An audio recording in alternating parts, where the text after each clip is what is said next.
Hi, my name's John Bush, and 10 years ago, I caught a documentary on cable access called 9/11 Road to Tyranny, which offered an alternative perspective about what happened on September 11th, 2001. Since then, I've begun to realize that government is capable of absolute treachery.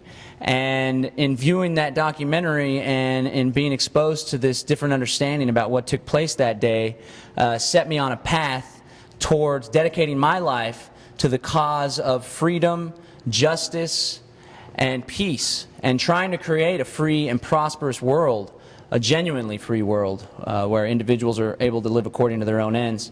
And in that journey, in that growth, I went from a constitution, well, first I was an anti-war Democrat, then thought I was a Republican because I got on the Ron Paul Revolution, then learned about libertarianism, all the way towards voluntarism, the idea that we should live in a free society where you can live your life according to your own ends as long as you don't interfere with anybody else's ability to do the same.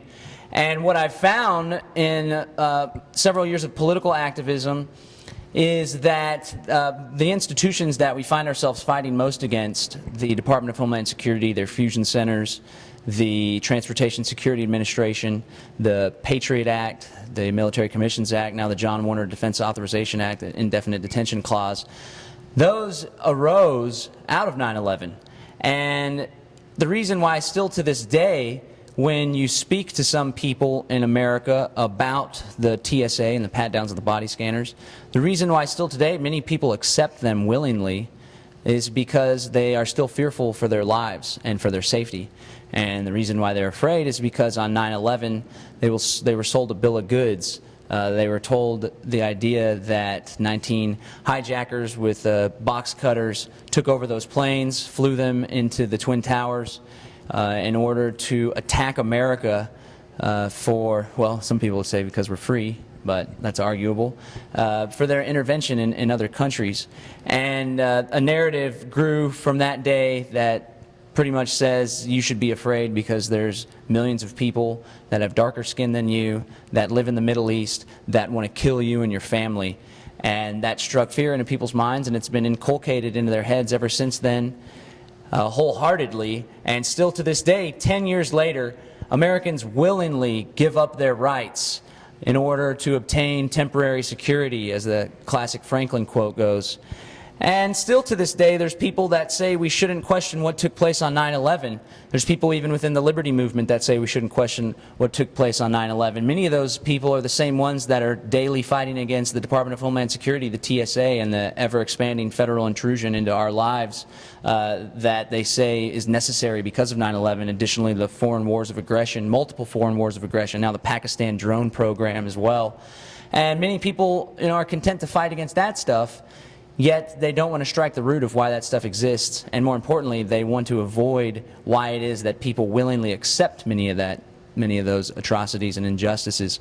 That's why I have never shied away from my roots as someone who openly questions what took place on 9/11.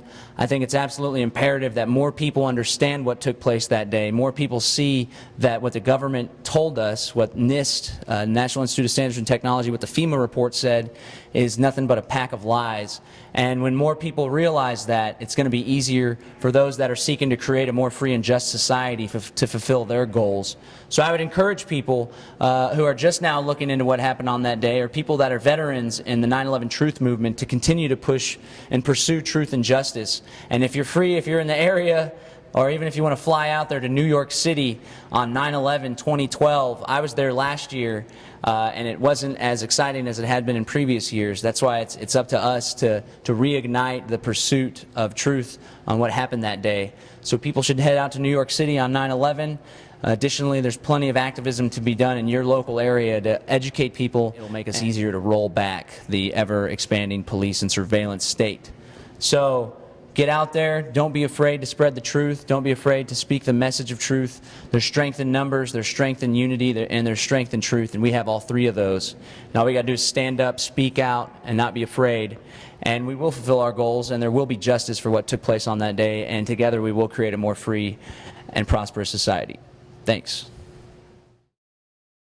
I lost my son My nephew. My uncle. My son. on September 11th, 2001. Most people don't know that a third tower fell on September 11th. World Trade Center 7, a 47-story skyscraper, was not hit by a plane. Although the official explanation is that fire brought down Building 7 Over 1,200 architects and engineers have looked into the evidence. and believe there is more to the story. Bring justice to my son. My uncle. My nephew, My son Go to buildingwhat.org. why it fell, why it matters, and what you can do.